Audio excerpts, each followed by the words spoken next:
à cœur ouvert.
Que pouvez-vous dire à ceux qui pensent que vous exagérez dans votre manière de faire?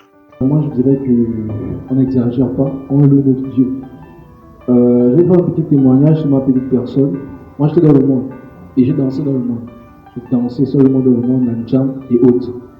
Et lorsque je viens en Jésus-Christ, je me rends compte que dans l'église, il y a un coup de danse. Vous voyez?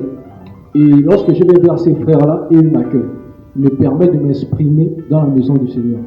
Donc, je peux forcément danser avec eux dans la maison du Seigneur en mettant en pratique ce que la parole dit ici dans le livre des Psaumes 150, que nous devons louer l'Éternel avec nos pas de danse. Amen. Les jeunes chrétiens, oui, c'est vrai. Feu. Mais il ne faut pas oublier que nous sommes jeunes. En tant que jeunes, on doit s'amuser. Il y a l'Esprit de Dieu, il y a la liberté. Tu dois te sentir libre. En fait, tu es jeune. Tu es jeune. Tu ne dois pas être là centré dans tes cravates, dans tes vestes et tout. Voilà. L'attitude du pasteur. Non, tu dois t'exprimer en tant que jeune. Et c'est ce qu'on veut vous montrer, que quand on est jeune chrétien, on sait s'amuser. On sait s'amuser, on sait aussi prier. Mais on sait à quelle distance, on sait il y a des choses. La Bible dit qu'il y a un temps pour tout. Tout simplement. Si on a le temps de danser, rassurez-vous qu'on a le temps d'aller jouer au foot. On a le temps de prier, on a le temps de lire la Bible, de la méditer également. On a le temps d'être enseigné. Il y a un temps pour tout, il faut juste être organisé, quoi. Voilà. Peut-on célébrer le Seigneur avec le rap? Que pensez-vous de cette question? Bon, je vais prendre un autre exemple. On va prendre le cas, par exemple, de la louange ou encore des chants qui sont joués à l'église. Il faut comprendre que ces rythmes-là, ce ne sont pas des rythmes qui sont nés dans l'église. Ce sont des rythmes, je ne vais pas dire païens, mais ce ne sont pas des rythmes qui sont nés dans l'église.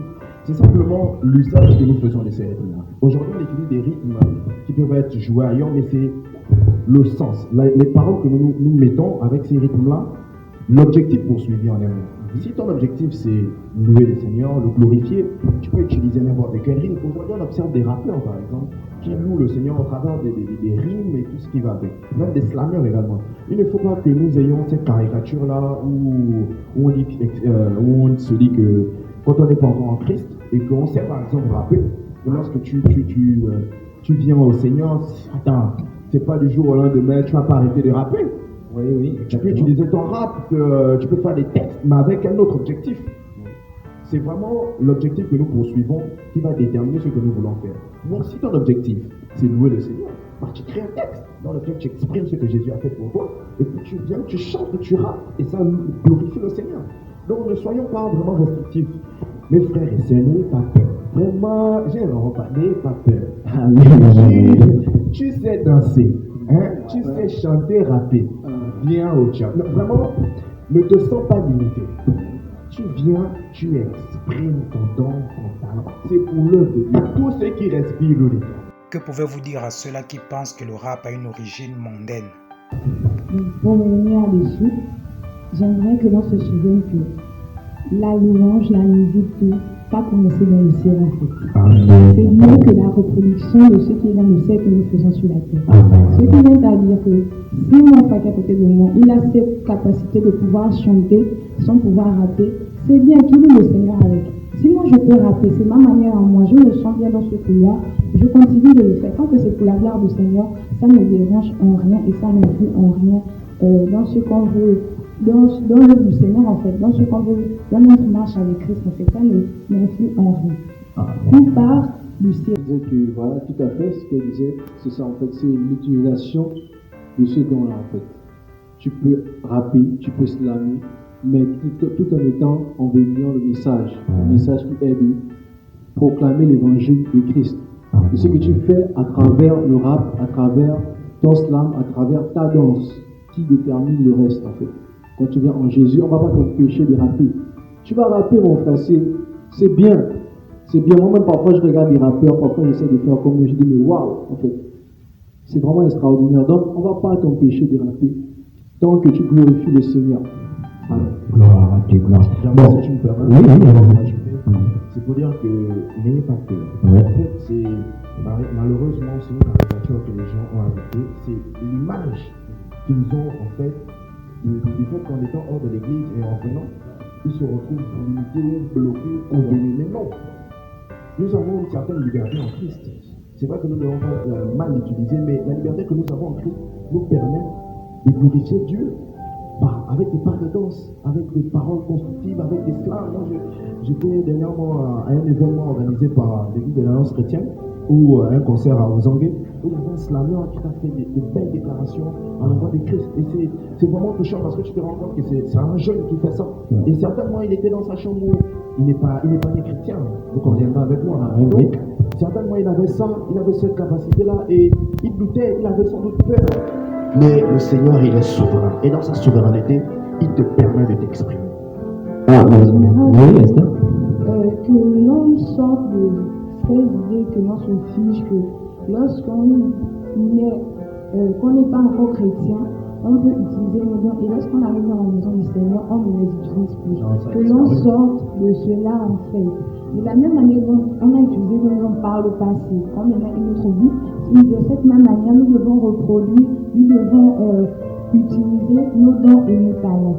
L'Église n'est pas là pour dire aux gens, voilà, on y a une famille d'avenir, mais on ne nous demande pas de ne pas utiliser nos dons. Tout ça, c'est pour l'avancement de l'œuvre du Seigneur, et c'est à lui seul que la gloire doit revenir. Certains pensent que les jeunes sont moins spirituels que... Oh, qui a dit ça? Non, rassurez-vous, on sait prier.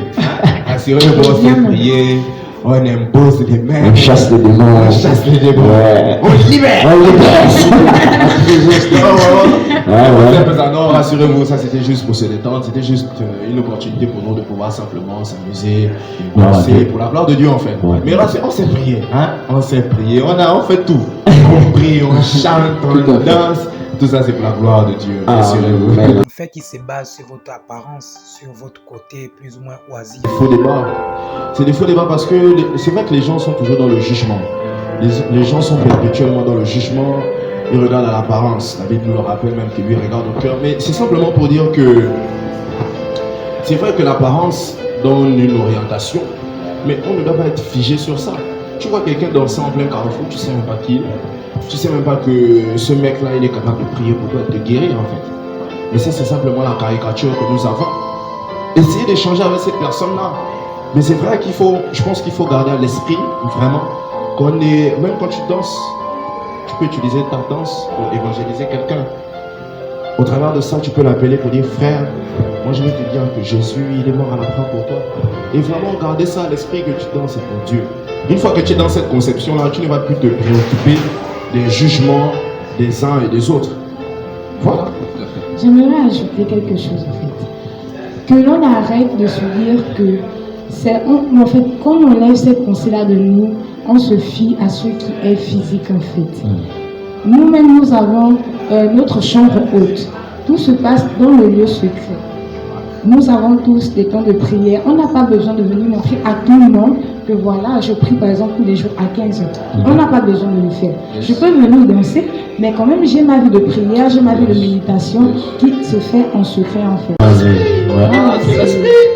Gloire à Dieu. Et que pouvez-vous dire de ce chrétien qui a un don mais qui ne l'exerce pas? Moi je dirais que la personne ne fait pas bien. Parce que autant que nous sommes, comment dirais-je, un canal de bénédiction pour une personne. Comme pouvait le dire ma maman, que j'aime beaucoup, maman Lydie, elle demandait à ce que chacun fasse un bilan, je sais pas s'il faut dire un bilan personnel. Oui. Quand on se regarde, que l'on se demande est-ce que ce que je fais, c'est avec une totale dévotion pour le Seigneur? Est-ce que je me donne pleinement pour le service du Seigneur? Moi, je me dis que déjà par le passé, jusqu'à présent, il y a des moments où voilà, pour le Seigneur, je travaille, mais je ne me donne pas tout à fait et c'est bien. Parce que je sais que à travers ce que je peux faire, le Seigneur peut bénir quelqu'un, le Seigneur peut délivrer. Et cette manière de faire, en fait, elle n'est pas bonne. Elle n'est pas bonne. D'autres précisions? Moi, je dirais que, voilà, certes, le fait de priver les autres du don que Dieu t'a donné, c'est vrai, c'est pas bon, mais tu ne peux pas, on va dire quoi, donner à quelqu'un quelque chose de sale. Voici pourquoi quand tu parlais de faire un auto-bilan de soi-même, la personne peut s'examiner soi-même, lui-même, et constater qu'il y a des choses qui traînent encore et qui aimerait justement que le Seigneur délivre d'abord, enlève ces choses, afin de pouvoir mettre ce que Dieu a mis pour nous au service. Certains ne veulent pas venir à l'église parce qu'ils pensent qu'à l'église on s'habille mal. Regarde. Est-ce que tu vois? Est-ce que tu vois un peu? En fait, toi quand tu es jeune chrétien, ça ne veut pas dire que tu dois t'habiller tout en veste. Tu dois t'habiller tout en chemise. Non! Décontracté en fait. Tu t'habilles, tu te sens libre dans ton pantalon, dans ta chemise, oui. Tu te sens libre dans ton pantalon, ton t-shirt, ta basket. Tu t'habilles, mon frère. C'est juste que tant qu'il y a l'Esprit de Dieu dedans, c'est juste ce qui compte. Même par notre habillement, on peut glorifier Dieu. Alléluia. Même par notre habillement, gloire à Dieu. Habillé classe. Ouais. Forcément, c'est pas une exposition. Être bien habillé. Classe. Tu reflètes ton Père, tu reflètes la gloire de Dieu. Les gars. Ouais. Lévi, est-ce que tu peux lancer un appel à cette personne qui te regarde? Juste dire que, voilà, tu es jeune. Tu n'es pas forcément jeune parce qu'il y a beaucoup qui nous regardent, tu es jeune. Tu es papa, tu es une maman, tu es un enfant. Juste dire que, voilà, en Christ, on n'est pas simplement fait pour porter des cravates, des vestes, mais on s'exprime. En Christ, on est libre. Et j'aimerais que tu sortes de cette prison d'où tu te dis que voilà, lorsqu'on vit en Christ, on ne peut plus s'exprimer, on ne peut plus s'amuser.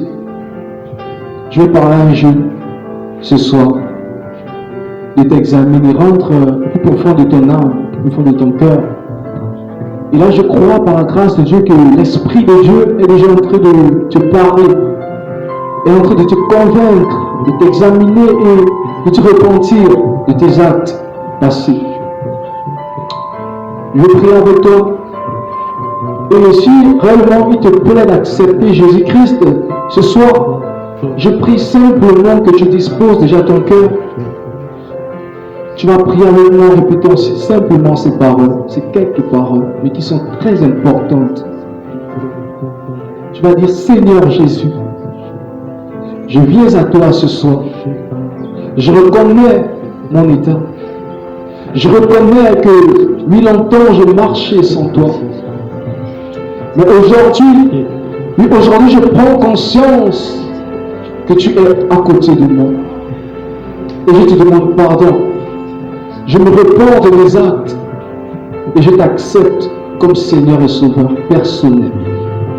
Au nom de Jésus, je vais prier pour vous. Père, je prie simplement dans le nom de Jésus-Christ pour cette jeune, pour ce jeune, pour ce papa, pour cette maman, pour cet enfant qui me regarde ce soir. Que Seigneur, ton Esprit Saint, Seigneur, opère, qui a opéré hier, qui opère aujourd'hui, qui va encore opérer demain. Seigneur Jésus-Christ se saisisse d'eux, Seigneur. Et simplement efface toutes les transgressions, efface toute souillure. Je purifie par ton sang dans le nom de Jésus. Amen. Simplement dire à quelqu'un que vous qui aimeriez prendre contact avec nous, il y a un numéro qui va passer en bas de l'écran. Appelez, envoyez des messages. C'est important. Alléluia. Alléluia.